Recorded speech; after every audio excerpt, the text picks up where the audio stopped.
Hey y'all, welcome back to my channel, The Budgeting Biologist. My name is Brittany. If you're new here, thank you for stopping on my little old video. And if you are returning, thank you so much for coming back. For my video today, I will be doing my August monthly budget. So if you're interested in that type of content, please consider liking, commenting, and of course, subscribing to the channel. Your girl will really appreciate it. And with that, let's hop straight into this video. So I decided to go back to doing monthly budgets just because, I don't know, like it's just nice to see an overview of the entire month. And I'm also just like shocked at how quickly the year has gone. It's like every time I blink, it's a brand new month. August is already here, and here we are with another budget. So for my income this August, I'm not exactly sure what it's going to be. I did change how much I'm contributing to my 401k to basically max it out. So I don't know how that's actually going to affect my income, but I'm gonna budget right now about $5,000 in income for the month of August from my main paycheck. Sorry, not my main paycheck, but my main job. I don't think I'm gonna have any rollover from July, just because I did do a lot of spending this month, and in each one of my categories, I have like $2, $3 and stuff like that. And that's most likely going to go into my $1 or $5 savings challenge. So I'm not gonna plan on having any rollover for the month of August. So we are working with a total of $5,000 to budget for the month of August. So as always, I'm gonna start off my budget with paying myself first. This is some really solid financial advice you always hear. And if you're able to put aside a little bit of money towards savings before you calculate your living expenses, that's the way I highly recommend doing it. So for me, I have been setting aside $1,000 for my personal savings account. And this is towards my 3 to 6 month expenses, my emergency. That is what that personal savings account is really for. My Roth IRA gets $500 because I am maxing out a Roth IRA as well. My house fund, which is for a future down payment, also gets $1,000 a month. And then Robinhood, which is where I do just a little bit of investing, isn't going to be getting anything this month just because I did already invest another $240 into my Robinhood account in July. So I'm gonna wait to see what kind of leftover money I have at the end of August. So in total for my savings, we are setting aside $1,000 for personal, $500 for my Roth IRA, and $1,000 for my house fund. And that means we are setting aside $2,500 in total for various savings. Now, I do want to mention that I am just a single person. I live with my boyfriend right now, so we split all our costs, and we don't have any children. So that is why I'm able to put away, a fair amount of money into savings, and I'm really thankful for that.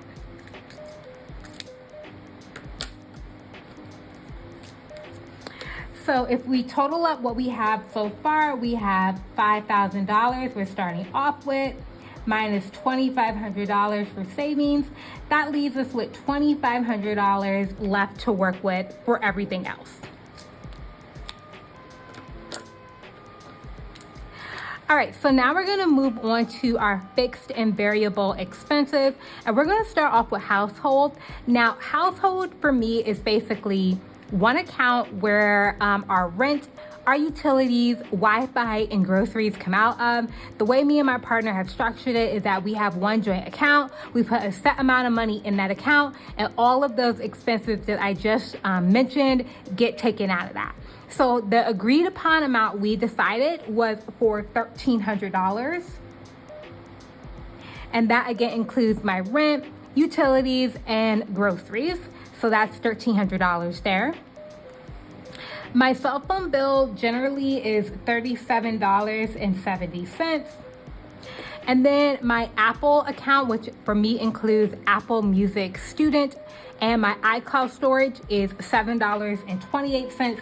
It did go up by $1 because Apple Music raised their prices, but you know what, $1 and I'm still, able to get the student plan. It is what it is. I'm perfectly happy with that. All right, so now we need to take care of these variable expenses. The first one's going to be gas. And gas, I'm gonna leave at $80. I feel comfortable setting $80 a month for gas. I do work from home primarily. I go into my office every Friday, but other than that, I really don't drive that much. So I think $80 for the month of August is good. Beauty, I'm gonna keep at $50. Alcohol is basically my envelope just to buy beer, wine, and hard seltzer. In the area that I live in, you have to pretty much buy alcohol at liquor stores. So we are real on this channel, and that's why it has its own separate envelope. And I'm gonna leave that at $30. Personal, I think I'm going to leave that at $70. And then spending, I did give myself $70 last month as opposed to the $40 that I normally do. And that worked out quite well. So I think I'm gonna leave spending at $70. Now, fun is a category where I'm gonna definitely be spending a lot out of this month. I have some events coming up with my family and some friends. We're going to a soccer game. I have a couple of girls' night out planned and things like that. So I'm gonna leave fund at a healthy $200. Eating out is gonna stick with $65. And then giving is always going to be $10. So now I'm gonna go ahead and add up my fixed and variable expenses and then subtract that from what we had left over from savings, and I'll be right back.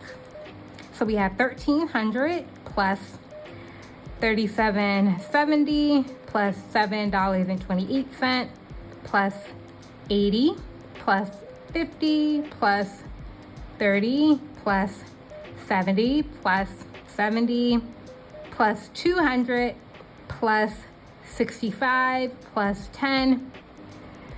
It gives us a total of $1,919.98. I'm gonna round that to $1,920, but let me add it one more time just to be sure, and I'll be right back.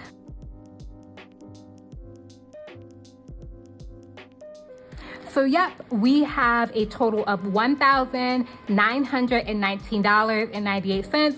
Again, I'm gonna be rounding this to $1,920, and that should cover all of our fixed and variable expenses for the month of August.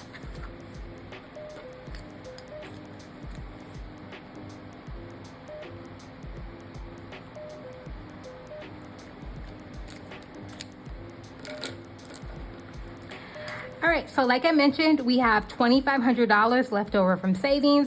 Our fixed and variable expenses is $1,920.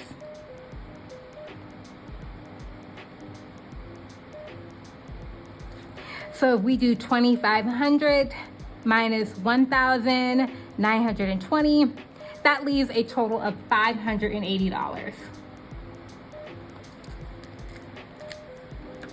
And this $580 is going to be distributed amongst my sinking funds and my savings challenges if we have anything left over.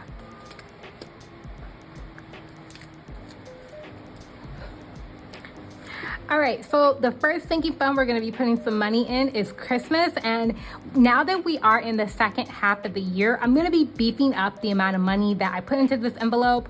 I think I was doing 10, and then I did 20, and then I did 40, and I'm gonna stick with $40 for right now. Gifts, I think I'm gonna be just sticking with $50.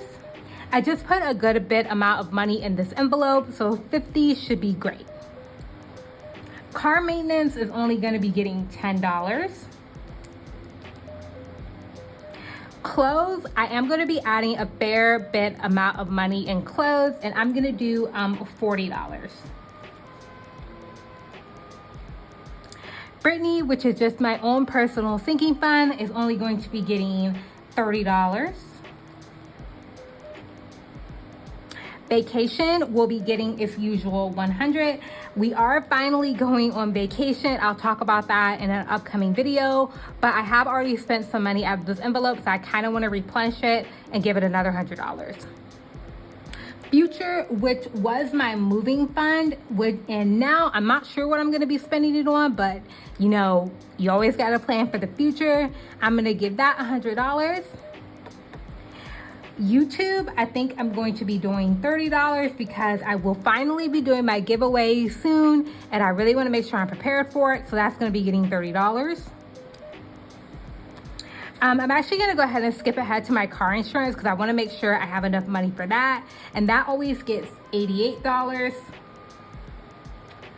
Next is shop small. I think for shop small, I'm going to keep it at $20. And then medical, I'm going to be leaving at $40.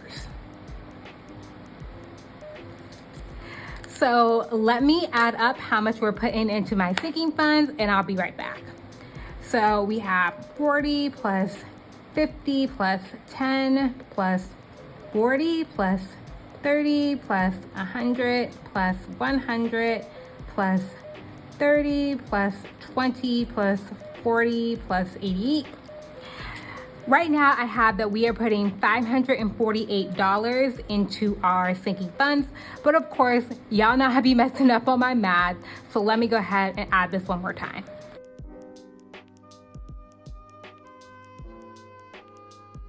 So again, we have $548 that we will be putting towards our sinking funds.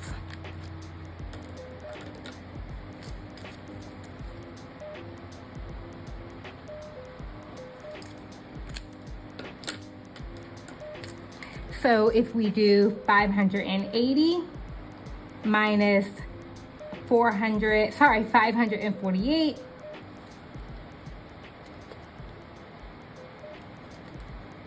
that means we have $32 left over for savings challenges.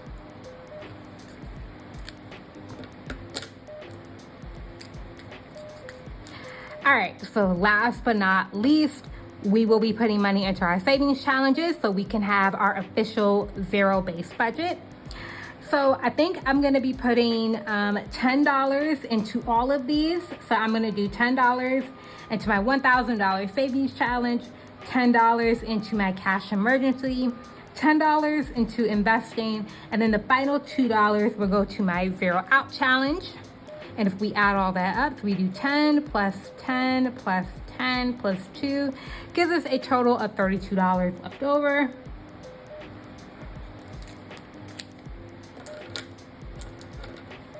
And just to round out this budget, we had 32 minus 32 gives us a total of $0, completing our zero-based budget.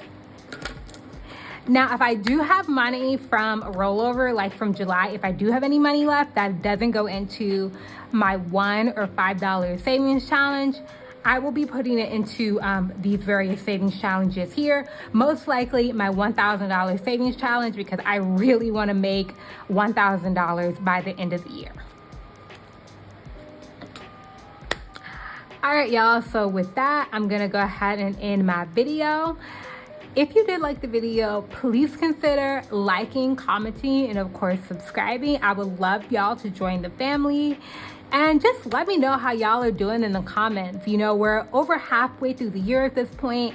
Have you been keeping up with your savings goals? Have you had any setbacks, any challenges, any nice surprises? I would love to hear about it. So go ahead and put it down in the comments below, and I will see y'all next time. Bye.